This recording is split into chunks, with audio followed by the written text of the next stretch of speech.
How many calculations can the average human brain perform in 1 second? Is it A, 10,000, B, 10 quadrillion, or C, 1, especially if you're in maths class? Believe it or not, the answer is B. Your brain really does perform 10 quadrillion calculations a second. Which means your brain is the most complicated computer on the planet. So why is it so wrinkly? This is a case for Investigation Ouch. I'm here at the Brain Cut Room at University College London, and I'm about to get very close to a real human brain. This is not for the squeamish. We've got exclusive access to this human brain to show you all its inner workings. This organ controls every single thing you do. Even now, your brain is busy sending messages all over your body. Now, this brain feels rubbery because it's been preserved. But the brain inside your head right now is soft and squishy. That's because our brains are actually made up of 75% water, and the rest is mostly fat. The average adult brain weighs 1.5 kilos. That's as much as 3 tins of baked beans. Try picking them up and you'll see how much weight a neck has to carry.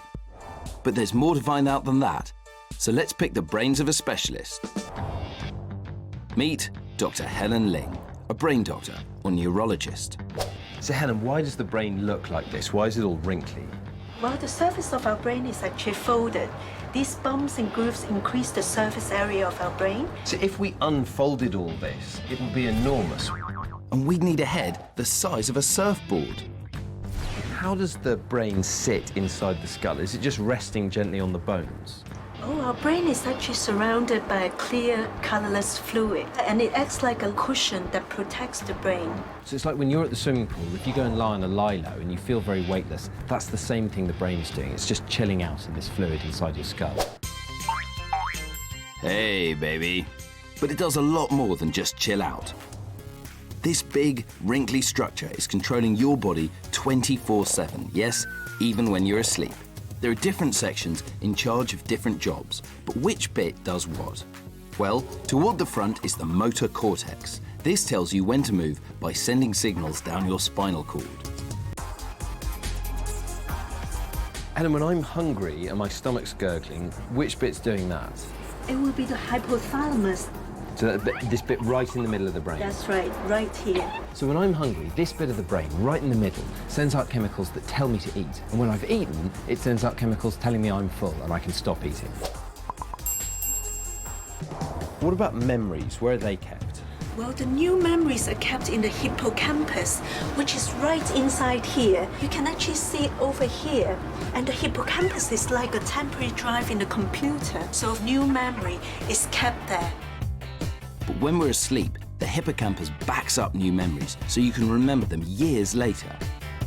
So, although the brain is full of fat and water, it's actually one of the most amazing computers on Earth.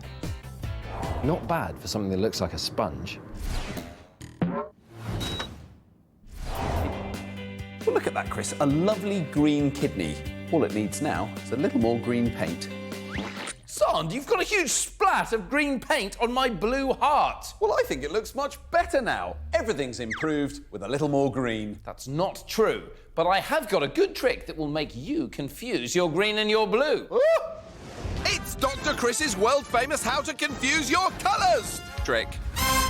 What we're going to do is divide you into 2 groups, one group with me and one group with Xand, and we're going to show you this list of words. It's called the Stroop Test, and what you'll notice is that while some of these words are written in the correct colour, purple, green and blue, some of them aren't. So that one is the word green in the colour blue. I want you to go through the list of words and you call out the colour of the word as fast as you can. Okay, so for this one you'd say purple, green, blue, pink. Yellow, green. Whoa, whoa, whoa, who said, yeah, whoa, I heard a few people say red. Remember, this lot need to name the colour, not the word, and they mustn't pause or hesitate. Try it yourself. The words on the screen are the same as on our chart. So you ready? Quick as you can, go. Red, gray, gray, purple, yellow, yellow, red, yellow, green, red, brown, Purple, green, blue, pink, red, orange. No, that's not red, that's green. Purple, green, blue, pink, red, green, blue, green, green, red, blue, purple. No. Oh, he was so good. You had 3 words till the end. Who found this test difficult? So did I manage to confuse all of your brains and get you to say the wrong colour? Yeah. So who knows how the test works? Ruben. Your brain processes the words quicker than it knows the colours. Pretty good, actually. That is a pretty good explanation. So because we're asking you to describe the colour, the information about the word that's written down is processed faster by your brain, and so that gets to the bit of your brain that's going to make your mouth do the speaking faster than the colour information, and it interferes with it. So if you don't slow down, you'll say the wrong colour. So who thinks that was a cool body trick?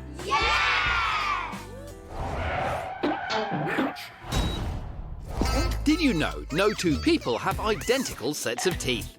Your teeth are as unique as your fingerprint, so be proud of your gnashers. And now to our lab. It's time for some big body experiments. Some of them gory, This is not for the squeamish. some extreme. It's freezing! We're ready. Are you? Just don't try anything you see here at home. Ah, Chris, you're just in time. It's 2:30. So? You know what happens at 2:30? Is it time for your nap? No! At 2:30, we go to the dentist. 2:30. Anyway, come on, we've got to get an x-ray of your teeth. Fine, OK. To the cupboard of everything. Hi, Ellie. Hi, Chris. Hi, Ellie. Wow, there really is everything in your cupboard, Xand. X-ray complete. Now, this is called an orthopantomogram. Oh, no, it isn't. Oh, yes, no, it's not that kind of pantozond. The panto stands for the technique used, panoramic tomography. Now, the amazing thing about this is that you can see the whole tooth. If you look in your mouth, you can actually only see the top third. That's the crown, the white bit. But on the X-ray, we can see what's below the gum. Your teeth have roots, and they're twice as long as the crown. Now, that x-ray is really cool, Chris, but there's a lot more going on inside your tooth, and I'm going to show you using this huge model.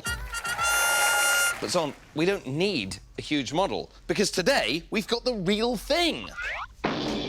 This is a tooth that's been given to us by a dentist that's been cut in half. What? You cut the dentist in half? No, Zond, the tooth has been cut in half. The dentist is absolutely fine. For you. Now, your teeth are made of amazing stuff. The glossy white surface layer is called enamel. It protects the whole tooth, and it's the hardest substance in your entire body. But it can be worn away by acidic drinks and sugary food, and it won't grow back once it's gone, so look after it. Now, underneath is the layer called the dentin, and underneath the dentin is the pulp. And they're sensitive layers of living tissue, and they support the enamel. They both contain nerves, which means that problems in your teeth can be painful. But have you ever noticed that your teeth are different shapes?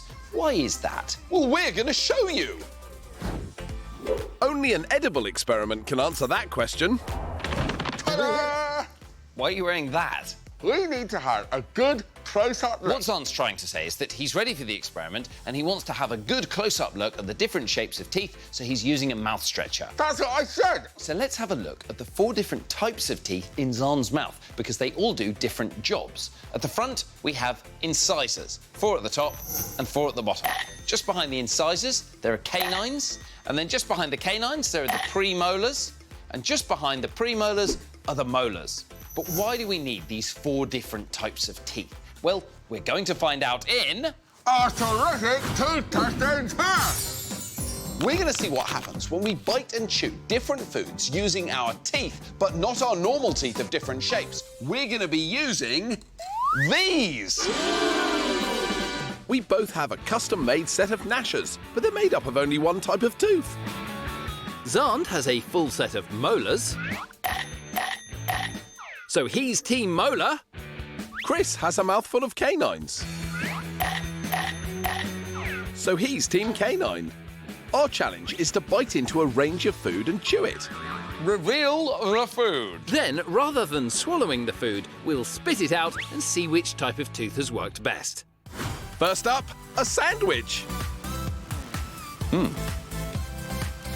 With soft food, Team Molar chews brilliantly, whereas Team Canine can bite, but definitely can't chew. What you can see there is a perfect bite of sandwich, completely unchewed. What about eating a hard apple? Can't get any. I can't get any apple. Team Molar is really bad at biting. And Team Canine has a good bite, but can't chew it. You should give it to me and I could chew it up for you. What, and then give it back to me and I could swallow it? No, that's disgusting. And it's the same story with a steak. I can tear it off easily, but then I can't chew it. Watch. Well, I can chew it, but I can't actually get a piece off. You're just pulverising it. So, who won that one then, Chris? Well, I don't think either of us did very well, did we? What a disaster. It proved exactly what we wanted, Xand. Only having one shape of tooth makes eating impossible. You need your sharp, pointy canines at the front for biting, and then your flat, wide molars at the back for mashing food up. So, we've shown you that the crowns of your teeth are covered in a hard layer called enamel, and inside your teeth you have layers called dentin and pulp, which are packed with nerves. And we've shown you that you have 4 types of teeth for a very good reason. Different shaped teeth have different jobs, and only by them working together can you eat safely. Well, Chris, what better way to celebrate our teeth than with a brand new profile picture? What do you think?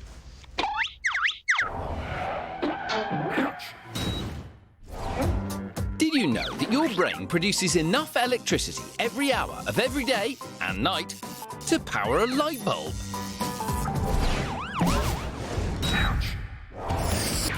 And now to our lab. It's time for some big body experiments. Some of them gory. This is a real pair of cow's lungs. Some extreme. It's freezing! We're ready. Are you? Just don't try anything you see here at home. Hi, Chris. You all right? Yes, there seems to be something going on with your cupboards. Get out of the way. Got to get the samples for today's experiment. Right, dance sample, out you come. It's enough of that. Language sample, come on. Hola, me llamo Charlie. Okay, all right, enough showing off. And now music sample.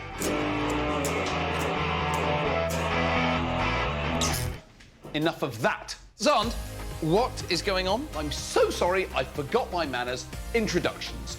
Music sample, language sample, and dance sample meet Dr. Chris. Hi, Abby, Charlie, and Elias. Hi, Chris. Hi, Chris. My samples are all very talented at very different things, as you can see. But they do have one thing in common, and it's something they have in common with you as well. You just can't see it. It's called neuroplasticity, and it's what enables you to learn everything you know.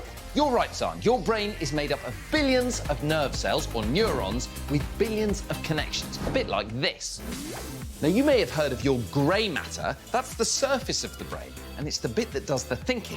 But parts of the grey matter need to be connected to other parts using the white matter, and that's represented by these fibre optic cables here, the fast connections between different parts of your brain. And they allow you to do anything and everything, but they aren't all set in stone. In fact, every time you learn something, like, say, how to say something in Spanish, Tengo 13 años. or how to do a new dance move, your brain changes and makes new connections, and this is neuroplasticity. And it basically means your brain can kind of rewire itself. Hello, what about me? I'm getting to you. In fact, every time you try and play a new piece of music,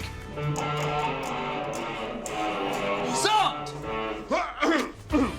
every time you practice a piece of music, your brain reinforces the connections and it becomes easier than the last time. And it's exactly the same as when I play my trumpet. I've been practicing all morning, so I should be really good at it. Best get out of here, guys. Xand, I don't understand, Chris. I've been practicing for literally minutes. I mean, I should be pretty good, shouldn't I? it's not that simple. And to find out why it's not that simple, we need to go outside. Come on, Xand, and come on, you.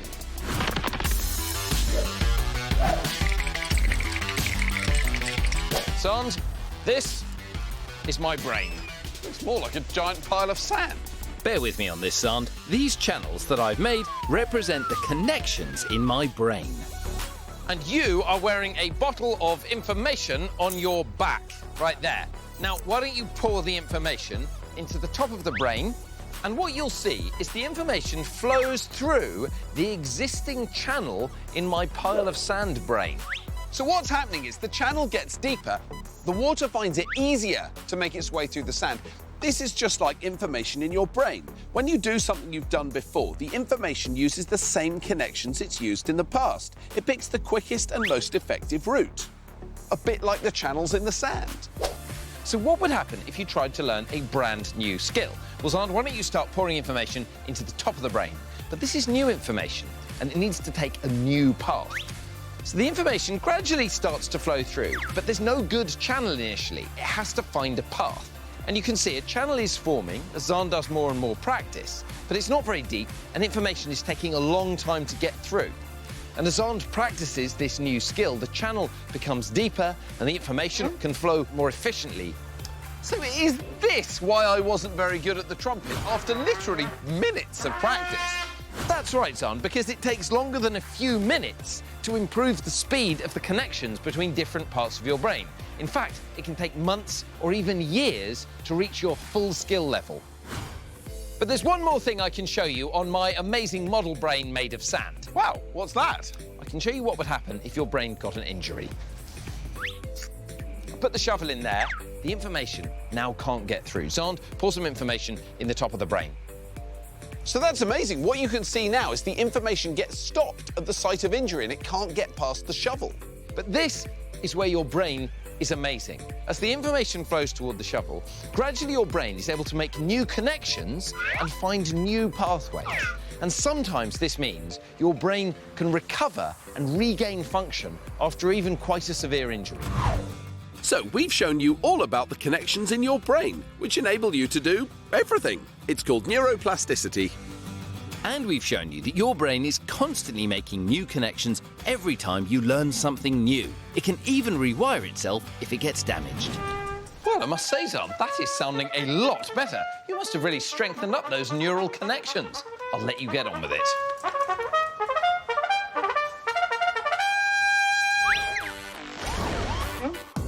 Did you know that if a baby continued to grow at the rate they do in the first year of their life, by the time they reached adulthood, they'd be over 9 meters tall? That's twice the height of a double-decker bus. Wow!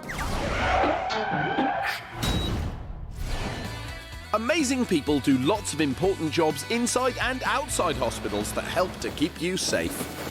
But what will happen when we have a go? I feel a bit silly. This is Operation Takeover.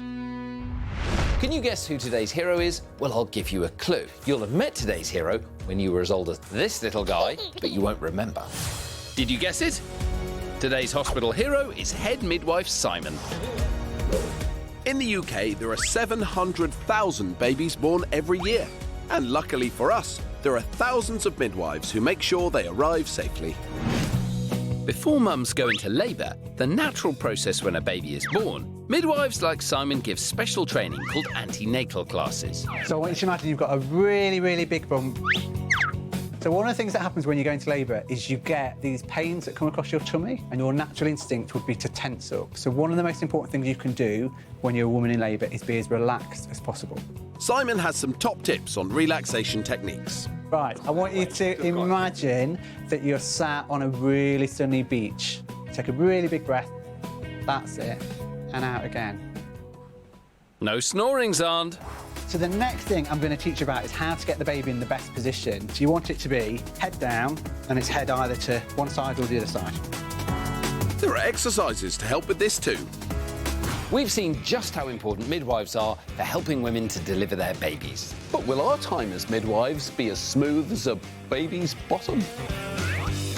It's time for us to take over as midwives. Your challenge today is you're going to teach an antenatal class to some real pregnant women. We're going to be judged on Niceness relaxation skills. and communication. I have been going to antenatal classes because my wife is about to have a baby. Xand, how are you feeling? I'm just wondering if I can use the birthing ball to sort of bounce the babies out. We'll both be trying our best with these 3 very kind mums-to-be. I hope they know what they've let themselves in for. Simon will be watching our every move. First of all, how nice can we be? Judging from bumps, you're all fairly advanced in pregnancy, and you're the most due, aren't Most you? advanced, yeah. Okay. It's been really nice. His eye contact and just his general manner was lovely. Step aside for Grandmaster Nice. Can we start off sitting on the balls? Is that ball approximately okay for you? That's fine. Lovely. He's given Becky the biggest ball, which is good because she's really tall. Very nice, really warm and friendly. OK, time to relax. Taking a really deep breath in through your nose and out through your mouth, and feel your shoulders going relaxed. That's really good. Really relaxed. I really liked the visualising technique that he used, closing my eyes. It was really good. Top that, Xand.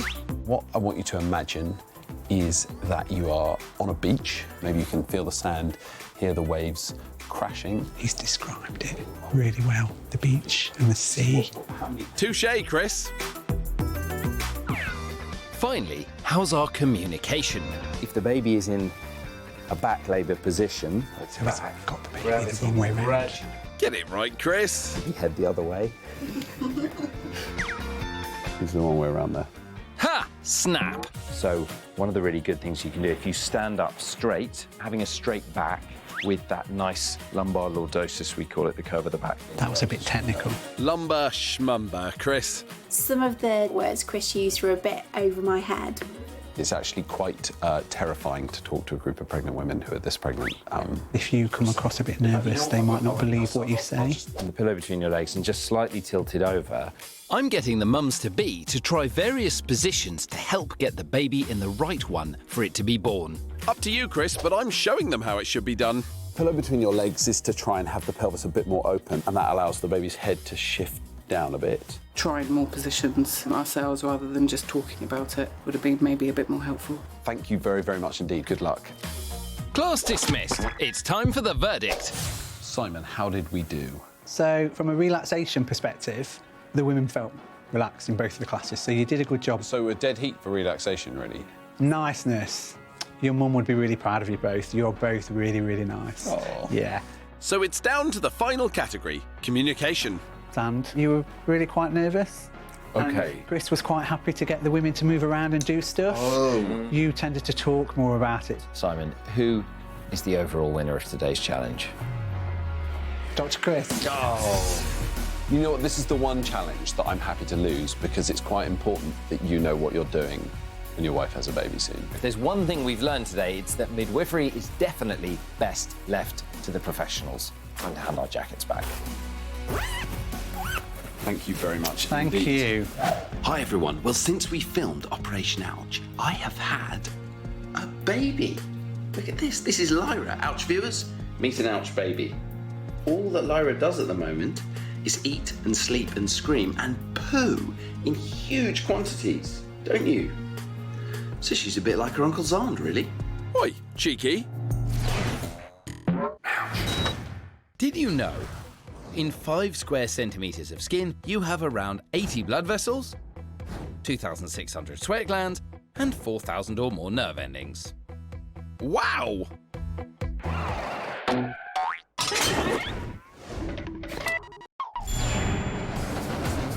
We're at a theme park to solve your medical mysteries. Xand is preparing the Ouchmobile for his first patient. And Chris is out in the park to answer your burning questions. Wow, I'm impressed. At the clinic, Xand is open for business. Can I have the next patient, please? First in is 8-year-old Elliot, who's had treatment for a curious condition. Elliot, what's brought you to the Ouchmobile today? Well, I have yellow and rough hands, and I did have a pink tongue and big red lips. What's the diagnosis, Doc? Sounds to me like a case of I've got yellow and rough hands and I used to have a pink tongue and red lipsitis. Dr. Xand, it's called Kawasaki Disease. It is called Kawasaki disease, isn't it? Yeah. And it is a real itis, isn't it? Yeah.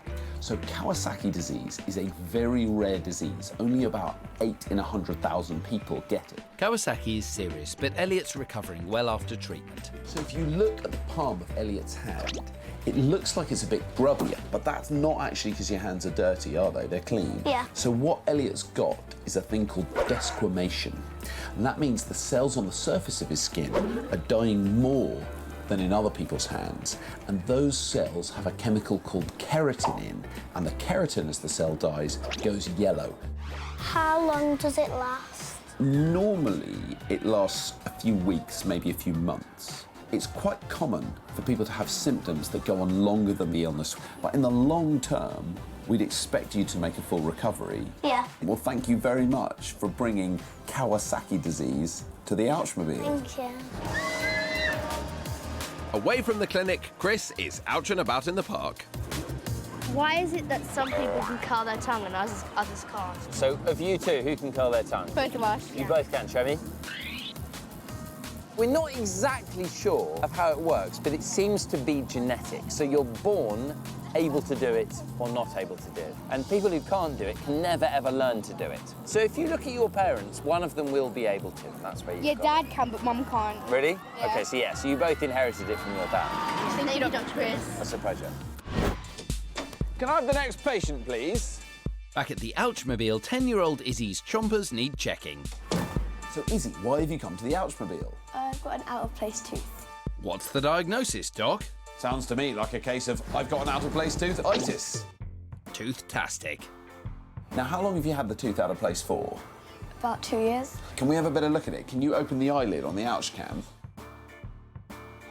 Now, it's an adult tooth, right? Uh-huh.